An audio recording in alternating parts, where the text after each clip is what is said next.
आज वकला कन्वेंशन था एक लाहौर में और उसका एलामिया काफ़ी सख्त अल्फाज का उन्होंने चुनाव किया। उन्होंने कहा कि वकला मौजूदा आइन, अदलिया की आज़ादी और सूबाई खुद मुख्तारी के साथ खड़े हैं। मौजूदा हुकूमत ने अदालती ढांचे और निज़ाम को तबाह करने के लिए नाम नहाद, ये जो लफ्ज़ उन्होंने जुमला इस्तेमाल किया, नाम नहाद तरमीमी पैकेज मुतारिफ़ करवाने की कोशिश की। सुप्रीम कोर्ट पाकिस्तान की हकीकी वफाकी आइनी अदालत है। आइन के तहत सुप्रीम कोर्ट के मुतवाज़ी कोई अदालत नहीं बनाई जा सकती। आइन के बुनियादी ढांचे की खिलाफ वर्जी करते हुए पार्लियामेंट से कोई आइनी तरमीम मंजूर नहीं की जा सकती। वकला आइन और आइनी निज़ाम को कमज़ोर करने की तमाम तर कोशिशों के खिलाफ मुज़ाहमत करेंगे। और इस तरह की एक लंबी फहरिस्त है। बुनियादी तौर पर वो चीफ़ जस्टिस मंसूर अली शाह को 26 अक्टूबर को चीफ़ जस्टिस बनता हुआ देखना चाहते हैं और उसका नोटिफिकेशन भी फौरी उसका मुतालबा कर रहे हैं। ये इसके 10-12 नुकात हैं इनके एलामिये के अंदर। लेकिन इसके साथ एक दूसरी बड़ी इंपॉर्टेंट न्यूज़ है आज, और वो है स्पीकर साहब ने एक इलेक्शन कमीशन को ख़त लिखा है। मखसूस नशिस्तों के हवाले से सुप्रीम कोर्ट से तफसीली फ़ैसला आना बाकी है। इलेक्शन कमीशन ने एक वजाहत मांगी थी और उसकी वजाहत के जवाब में 8 वो जजेस जिन्होंने तहरीक इंसाफ के हक़ में फ़ैसला दिया था, इन चैम्बर उसके हवाले से रिव्यू किया और एक 4 सफ़ात पर मुश्तमिल वजाहती नोट जारी करते हुए दोबारा से डायरेक्शन जारी कर दी कि ये मामला क्लोज़ है, ये सीटें सारी PTI की हैं, आप इसके ऊपर नोटिफिकेशन जारी करिए। लेकिन स्पीकर साहब ने आज इलेक्शन कमीशन को एक ख़त लिखा है। वो कहते हैं कि इलेक्शन एक्ट में तरमीम के बाद सुप्रीम कोर्ट के फ़ैसले पर अमल दरामद नहीं हो सकता। बुनियादी तौर पर ये लाइन, जो पहली लाइन है, ये लाइन दुरुस्त नहीं है। उसकी बुनियादी वजह यह है कि सुप्रीम कोर्ट का कोई भी जो फ़ैसला है उसे आप किसी आइनी तरमीम के ज़रिए तो बदल सकते हैं, किसी एक्ट ऑफ पार्लियामेंट के ज़रिए उसको अंडू नहीं कर सकते। और सुप्रीम कोर्ट की जो डायरेक्शंस हैं बड़ी क्लियर कट हैं, वाज़े हैं, उसमें इबहम नहीं है। तो स्पीकर साहब का जो ये ख़त है एक ऐसे तनाव की तरफ इशारा कर रहा है कि 3 जो हमारे कॉन्स्टिट्यूशनल ऑफिसेज़ हैं या 3 पिलर्स ऑफ द स्टेट हैं, वो हमें इस मामले में लड़ते हुए नज़र आएंगे। एक तरफ पार्लियामान, एक तरफ इलेक्शन कमीशन ऑफ पाकिस्तान जो होल्ड बैक कर रहा है उस नोटिफिकेशन को, डिस्पाइट द फैक्ट कि सुप्रीम कोर्ट का पहले हुक्म आया, फिर वजाहती हुक्मनामा आ गया, अब तफसीली फ़ैसला आना बाकी है। लेकिन वो इसके ऊपर इजलास कर रहे हैं, लेकिन वो 41 मेंबर्स का नोटिफिकेशन नहीं कर रहे। 41 मेंबर्स बहुत ज़्यादा मैटर करते हैं कि उनकी हैसियत इंडिपेंडेंट की है, वो किसी पार्टी के साथ जुड़े हुए हैं, PTI के हैं या सुन्नी तहरीक के हैं।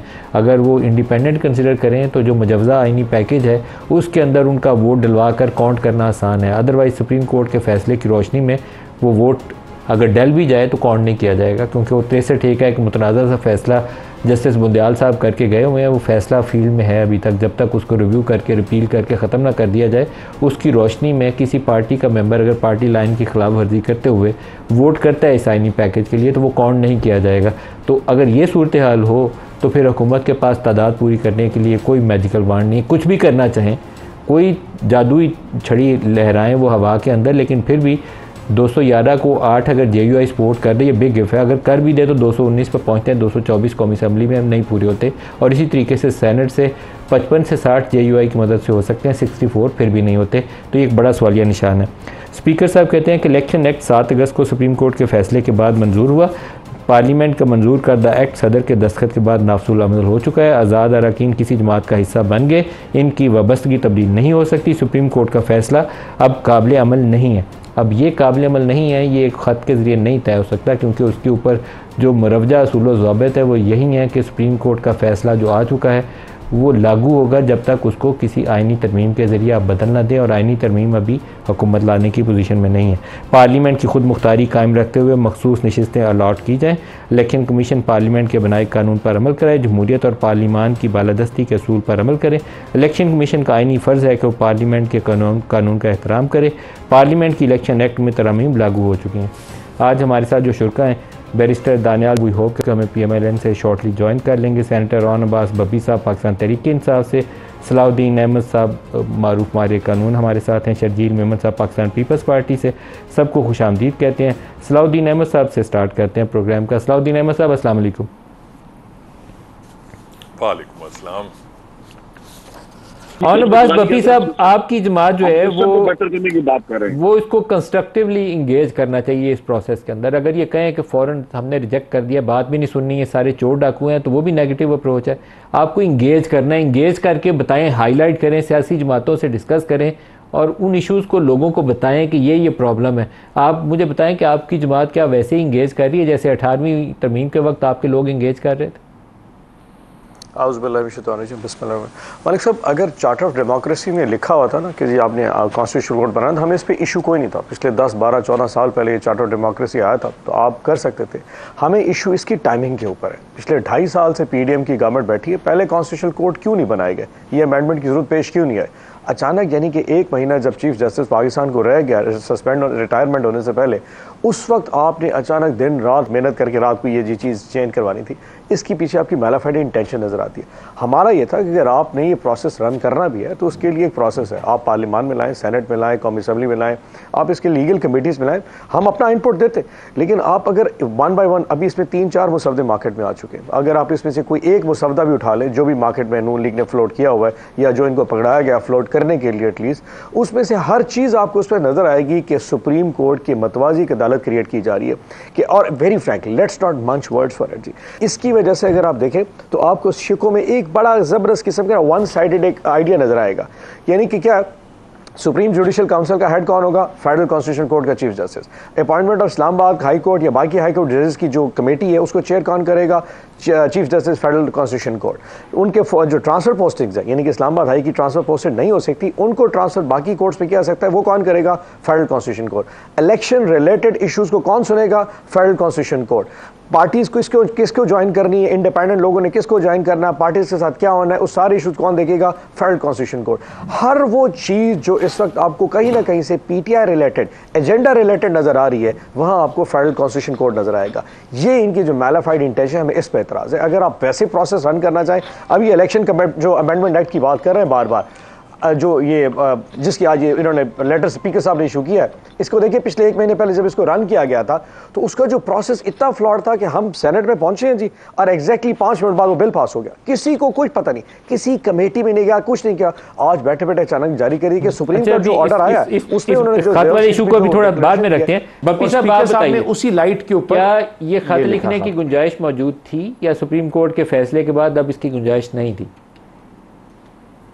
अच्छा, वैसे एक बात बताऊँ, अगर आप पूरा एक पैटर्न चेक करें ना, मेरे ख्याल में अप्रैल 2022 की बात कर रहा हूँ, जब उस जस्टिस अताब बंदियाल साहब थे, तो उन्होंने एक लेटर लिखा था इलेक्शन कमीशन को कि हमारा जो डिसीजन है पंजाब का और केपी इलेक्शन ना करवाने का, ये गलत है और फौरी तौर पर 14 मई को इलेक्शन करवा दो। उस वक्त भी अचानक एक ये मेरे ख्याल में पार्लियामेंट स्पीकर ने एक लेटर लिख दिया था कि जी इलेक्शन नहीं हो सकते, या पूरी की पूरी नेशनल असेंबली ने एक रेजोल्यूशन पास कर दी थी कि जनाब अचानक पंजाब असेंबली और केपी के अलहदे नहीं हो सकते। इलेक्शन कमीशन बंदियाल साहब के सारे काम सही नहीं थे। 63 का जो उन्होंने फैसला किया हुआ है बड़ा मुतनाज़ फैसला है, मैं उसको स्ट्रांगली अपोज करता हूँ।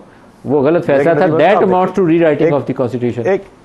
एक check no rewriting of the constitution, यानी कि 2 असेंबलीज पाकिस्तान में मौजूद ही नहीं है और आपने पाकिस्तान चला लिया, 2 सूबे चला लिए। Hard can this work? 63 का फैसला रीराइटिंग ऑफ द कॉन्स्टिट्यूशन था बंदियाल साहब का, वो कॉन्स्टिट्यूशन के अंदर नहीं है। इस वक्त देखिए, अब आज के खत पे आ जाए। एक अर्ज बता, आज के खत पे अब सिंपल ये है कि इस वक्त इलेक्शन सुप्रीम कोर्ट ने इनको कहा कि जी रिजर्व सीट्स जो है वो इस वक्त जो है ना आपने सुन्नी इत्तेहाद काउंसिल के मेंबर्स को देनी है, और वो जो 41 मेंबर्स है जिनको आपने इंडिपेंडेंट लिया, जो जस्टिस फाइज ईसा में उस 11 जजेस में शामिल थे, जिसमें लिखा कि इलेक्शन कमीशन ने मेरे फैसले को गलत इंटरप्रेट किया, मैंने तो पीटीआई पर पाबंदी नहीं लगाई थी, मैंने तो सिर्फ बल्ला लेने का कहा था। यानी कि वो लोग जिन्होंने अपने उसमें लिखा था कि वो इंडिपेंडेंट से, अगर वो पीटीआई के थे तो they can go to PTI. ये उस वक्त सुप्रीम कोर्ट ने फैसला दे दिया।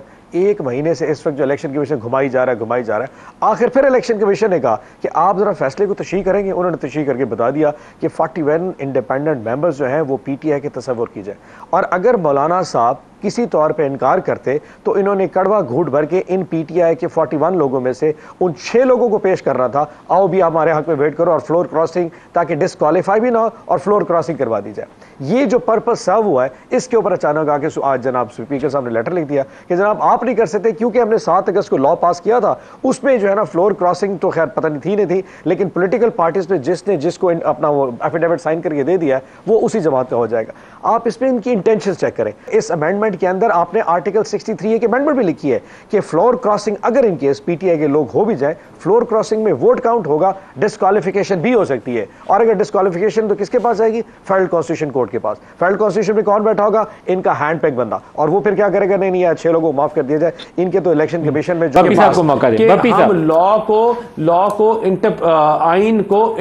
आइन को रीराइट कर सकते हैं, ये पावर सुप्रीम कोर्ट के पास नहीं है। ये फैक्ट्स को बहुत रुइन कर रहे हैं। यानी कि आप ये देखिए, जिस दिन हमारा आखिरी इलेक्शन का वो यानी कि जिसको सिंबल अलॉटमेंट का डे है, उस दिन जब हमारे कैंडिडेट्स के इलेक्शन कमीशन के पास कि हमें सिंबल अलॉट कर दिया जाए, उन्होंने कहा जी पीटीआई एग्जिस्ट ही नहीं करती। तो किसी ने इंडिपेंडेंट अपने फॉर्म तीन सेट जमा कराते, किसी ने इंडिपेंडेंट लिखा, एक पीटीआई लिख दिया। तो इलेक्शन कमीशन ने अपनी मर्जी से प्रपोजल सेकेंडर, क्योंकि आपको याद है उठा लिए गए थे, हर बंदे ने अपने डिफरेंट प्रपोजल, तो वो अगवा कर लिए गए। तो जिसका जो प्रपोजल सेकेंडर वाला फॉर्म बच गया वो इलेक्शन कमीशन ने एक्सेप्ट कर लिया।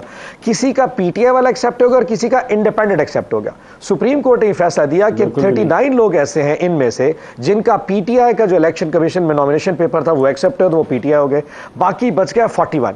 अब जस्टिस फाइज ईसा साहब ने खुद कहा कि पीटीआई एक रजिस्टर्ड जमात है, मैंने तो सिर्फ बल्ले का निशान लेने गया था, पीटीआई नहीं कहा था, ये तो गलत कर दिया। इलेक्शन कमीशन कहा जी हमसे अब गलती हो गई। सो हुआ ये, उन्होंने कहा जी जो बाकी 41 है जिन्होंने उस वक्त अपना फॉर्म इंडिपेंडेंट लिखा था लेकिन बाद में उन्होंने एफिडेविट दे दिया, उन 41 लोगों ने एफिडेविट जमा कराया। बाय द वे ये फैक्ट, उन 41 ने जमा करा दिया कि हम पीटीआई के हैं, हमने पीटीआई के निशान पे इलेक्शन लड़ा और पीटीआई में रजिस्टर्ड हो जाते हैं। पहले 41 लोग वो हैं जिसमें सुप्रीम कोर्ट ने कहा आप इनको अब पीटीआई डिक्लेयर कर दें। अब ये फैक्ट्स अक्सर आ चुके हैं। सो 39 ऑलरेडी पीटीआई थे, 41 का एफिडेविट जमा हो गया क्योंकि इलेक्शन में उनका नॉमिनेशन पेपर इंडिपेंडेंट था। सो अब ये सारे के सारे 80 लोग पीटीआई के हैं। इस पे सुप्रीम कोर्ट ने अपनी तशरीह है। अब आपको जिस तरफ से घूमना जाए। और दूसरी बात ये, अगर मैं इलेक्शन लड़के आया हूं और मैं कहता हूं मैं पीटीआई का हूं, आप या कोई भी मतलब सुप्रीम कोर्ट छोड़े इलेक्शन कमीशन, दुनिया का कोई किसी के पास ही कैसे ताकत है कि मुझे कि नहीं तुम सुन्नी इत्तेहाद के फलाने, और इलेक्शन कमीशन चॉइस ही नहीं दे रहा था उनको कि नहीं जी पीटीआई तो एग्जिस्ट ही नहीं करती। तब उन लोगों ने कहा कि ठीक है सुन्नी इत्तेहाद काउंसिल। लेकिन जब सुप्रीम कोर्ट फाइज ईसा साहब ने खुद कहा कि पीटीआई एग्जिस्ट करती है, उन लोगों ने एफिडेविट जमा कराया, उसके बाद वो सारे पीटीआई हो चुके। ये है सारे